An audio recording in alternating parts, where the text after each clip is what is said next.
everybody, my name is Aurora and I'm 10 years old. I live in Hanoi and I come from Vietnam. Today I'm gonna talk about how to be happy, healthy, and positive. So, what do you do to make you happy? You probably think, I don't need much more happier because I already enough happiness. But is this really?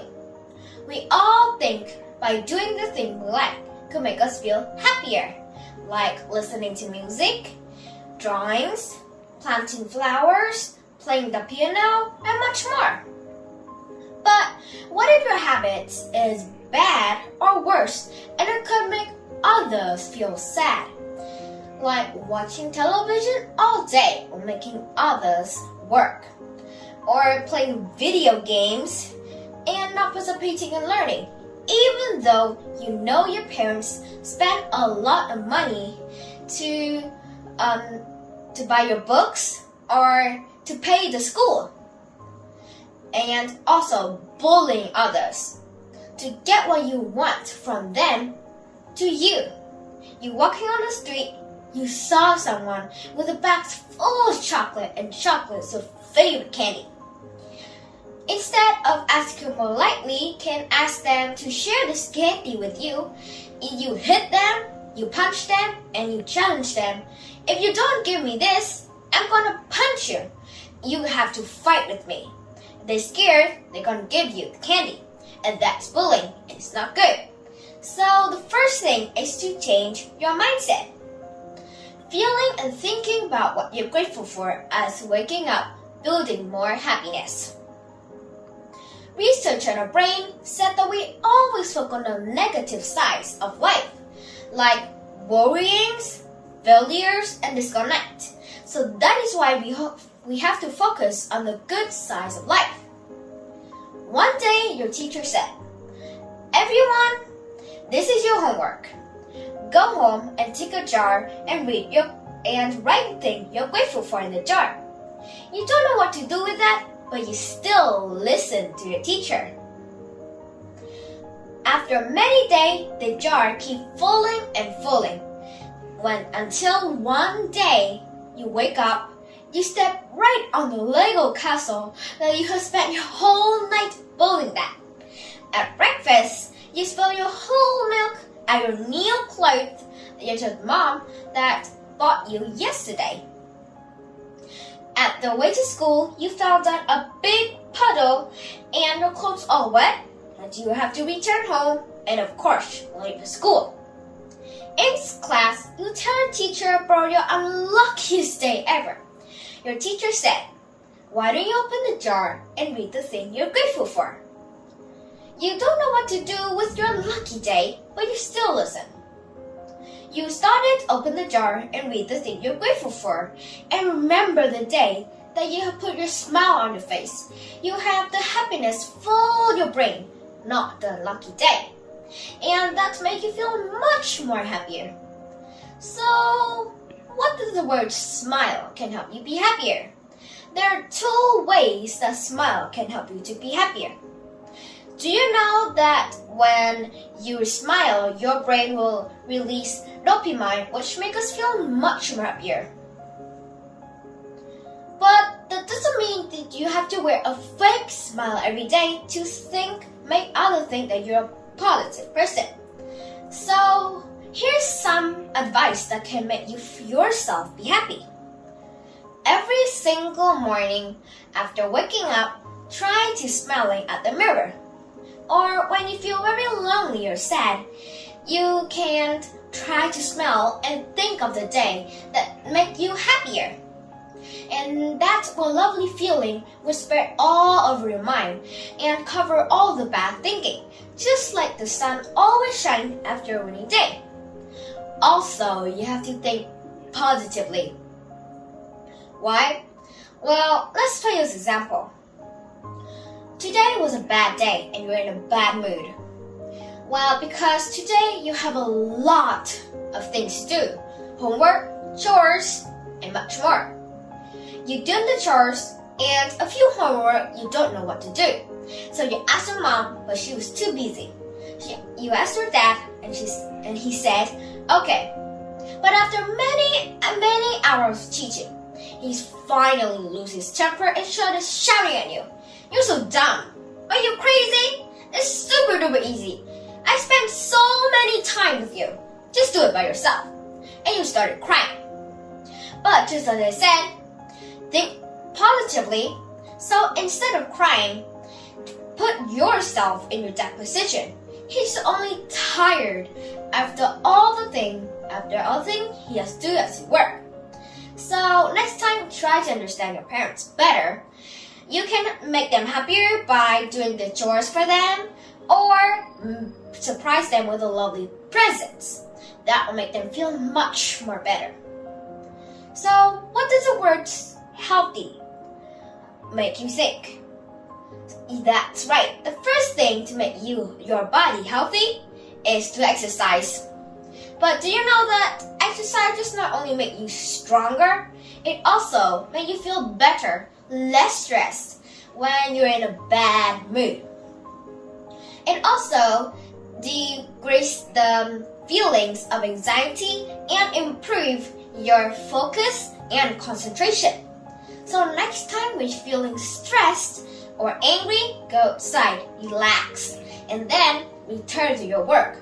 Then you focus more and improve more and more. Also, being healthy is not just only for exercise. We also have to, yes, that's right, we have to eat healthy food. For example, meat, rice, fruit and vegetables, and much more. But you probably think this food is fine, it's fresh. You buy it home and you eat it. But what if food is not fresh? It was not taken care by the hand of the farmer. It was taken care by the insecticides and much more to make the plants make others think that it's fresh, but it's not. For example, meat. Why meat? Well, listen. Well, if your meat came from a good farm, from a good cow, the cow was taken care by the farmer and the grass was fresh and it was planted by the hand of the farmer. And that is fresh meat. But if the meat came from a bad cow or a bad farm where the cows just can't eat by themselves, it cannot brush or taken care by the farmer because he was too lazy. He just only tried to spend their money. Yeah. So he was too lazy, right? So he just only used the insecticides to make the grass feel more and more. It's green. But it was full of insecticides and it's not by planting by the hand of the farmer.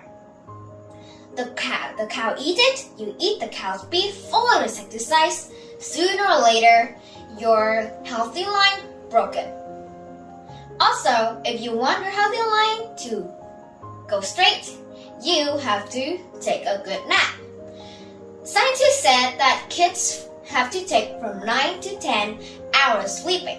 Adults have to take from 8 to 9 hours sleeping. Kids mostly sleep very late at night, but don't let it become a habit because it's a bad one. Kids like me from 10 to 13 years old have the age of the development stage. So adults, when your kids still believe in fairy tales, please tell them this.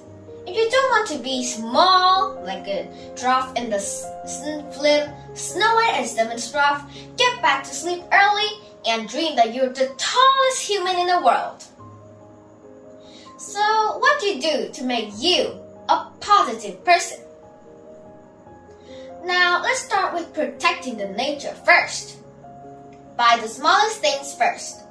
We are just children. We cannot help the nature by the biggest thing because it's just the adults. Well, helping nature by the smallest things first, like turning off the light when you don't use it, or unplug the chargers when you don't use it to save electricity. Also drink clean water, save the water, and save the trees. Don't let them cut down too many because, well, also you need to save paper also because paper came from trees and trees are for nature. You're walking on the street, you saw bags full of trash, you pick it up and put it in the bin. That is helping nature. Or you can planting more seeds to grow more tree, to make more paper. Or maybe you can donate your toys when you don't use it anymore to all the kids in the world. Or recycle it. That's the many ways that can help the nature. Do you know that the things, the water, the plastic bottle we have been using to drink water every single day can cause how much trouble for the nature? One plastic bottle usually to take from 450 to 1,000 years to destroy only one plastic bottle. And plastic bags is also a dangerous enemy for the nature, because one plastic bag take from 500 years to 1,000 years to destroy only one plastic bag. So next time when you're at the grocery store, if they ask you, do you need a bag? You said, no thank you. Instead, use a cloth of bags and it's not any dangerous for the nature. When the water inside the bottle is empty, you can recycle it, make it into a toy, make it into a dollhouse, or even a planting tree in it, or even recycle it. And that's many ways to help the nature. We are small kids. We individually cannot help big things for nature, but our action together, we can make an influence of people around us and the world. If you still want to stay positive in a different way, you can helping people by the smallest things first. And while you're walking on the street, you saw someone with a hungry tummy and it's rumbling. You want to help them, you can give them a little bit of your saving money, or you can give them a little bit of food to make their stomach full. Or you can also you can help your friends at the classroom. When you saw someone is hungry because they forgot their lunch, you can share the lunch with them. And that's a good way. So next time when you saw someone throwing the trash in the wrong way, pick it up, put it back into the bin, and you saw someone who needed your help, please help them. But you see, one person doing this action is not better than 1,000 people doing that, right? That means we have to need more people. So please tell your families and friends about this to recycle to help the nature and helping people. Thank you for listening.